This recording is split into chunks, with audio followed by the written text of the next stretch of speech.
Dear students, अभी हम सीखेंगे ऑर्गेनिक केमिस्ट्री।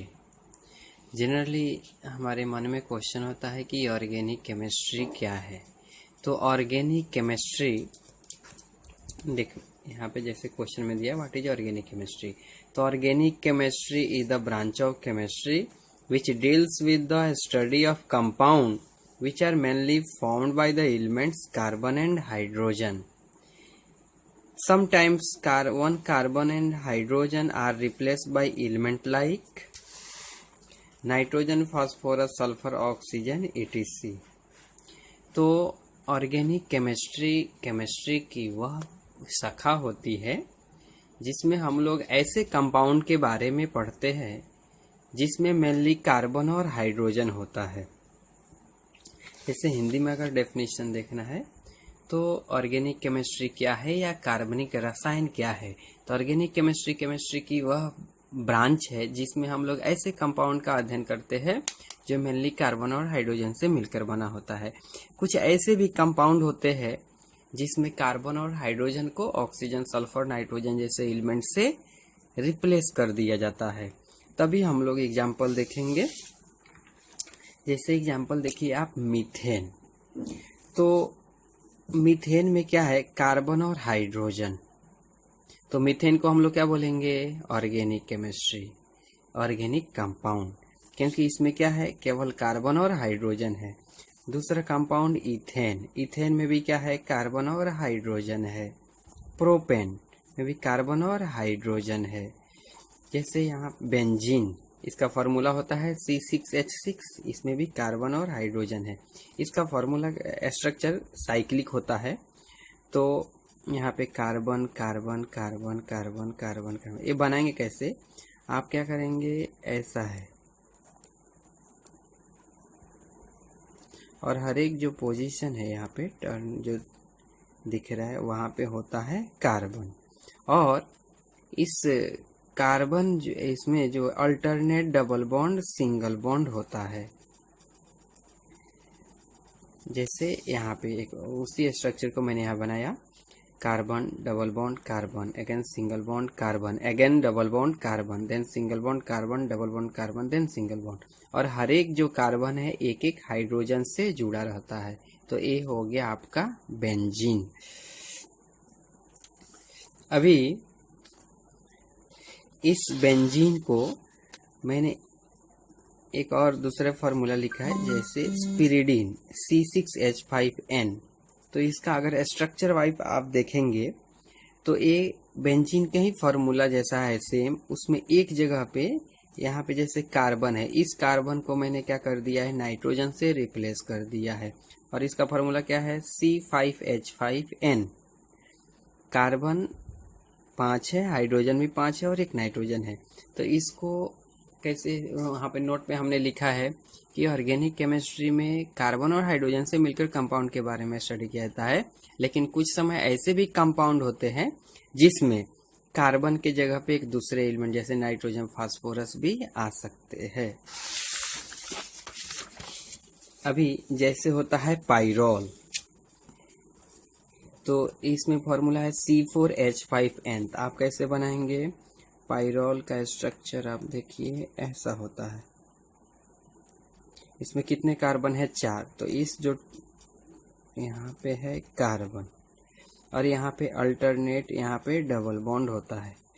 अभी इसमें चेक करेंगे आप, 4 कार्बन है, 5 हाइड्रोजन है। तो हर एक कार्बन जो है एक एक हाइड्रोजन से जुड़ा हुआ है और ये नाइट्रोजन भी एक हाइड्रोजन से जुड़ा है और यहाँ पे एक लोन पेयर है। तो इसका नाम है पाइरोल।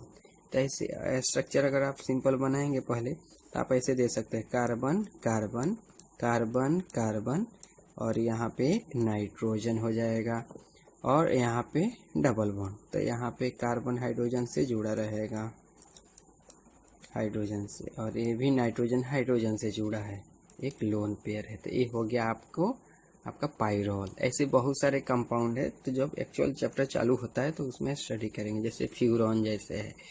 अभी हम सीखेंगे IPAC नोमेनक्लेचर।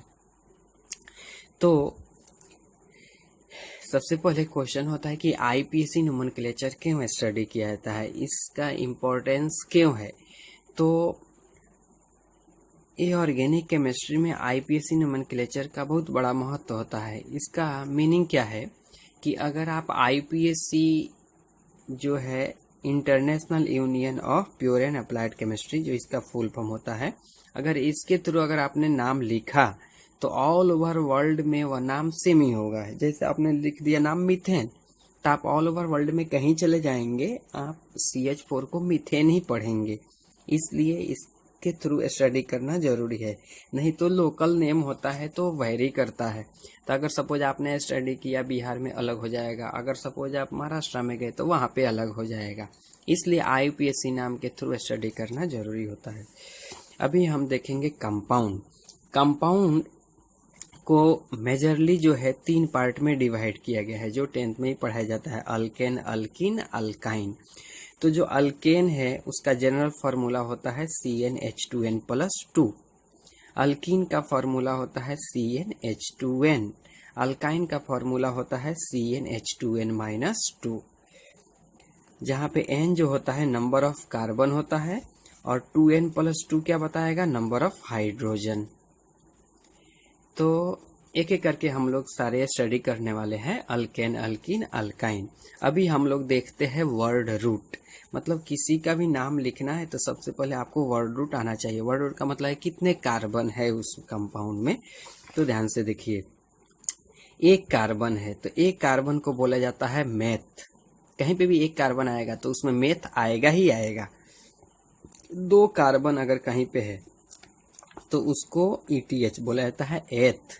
अगर 3 कार्बन हो तो उसको बोला जाता है प्रोप।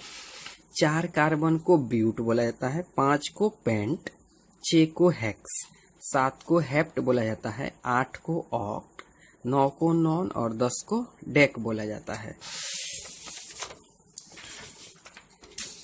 अभी जैसे अगर आपके पास 11 कार्बन मिले तो 11 कार्बन को अनडेक बोला जाता है, 12 को डोडेक, 13 को ट्राइडेक, 14 कार्बन को टेट्राडेक बोला जाता है, 15 को पेंटाडेक, 16 कार्बन को हेक्साडेक, 17 को हेप्टाडेक, 18 को ऑक्टाडेक, 19 को नोनाडेक।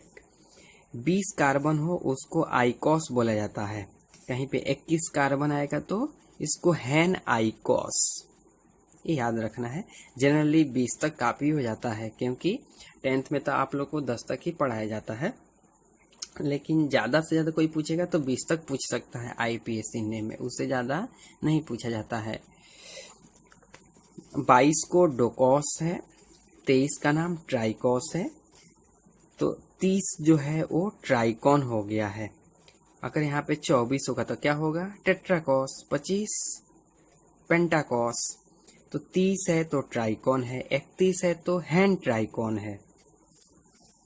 अगर 40 है इसका नाम टेट्राकॉन है, 50 का पेंटाकॉन, 60 का हेक्साकॉन, 70 हेप्टाकॉन, 80 ऑक्टाकॉन, 90 का नाम है नोनाकॉन और 100 जो है इसको सेंट और हेक्ट बोला जाता है।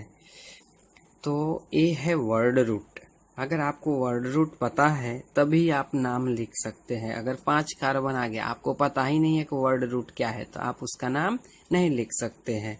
तो सबसे पहले हम लोग ने आज सीखा कि ऑर्गेनिक केमिस्ट्री क्या है, और ऑर्गेनिक केमिस्ट्री को 3 पार्ट में, जैसे ऑर्गेनिक केमिस्ट्री में कंपाउंड को 3 पार्ट में डिवाइड कर दिया गया है। इधर मेनली अल्केन, अल्किन, अल्काइन, जो 11th के बेसिस चैप्टर में आपको पढ़ना है। और एक कंपाउंड पढ़ने के लिए आपको वर्ड रूट है बहुत सारे, वो आपको याद रखना है। Thank you.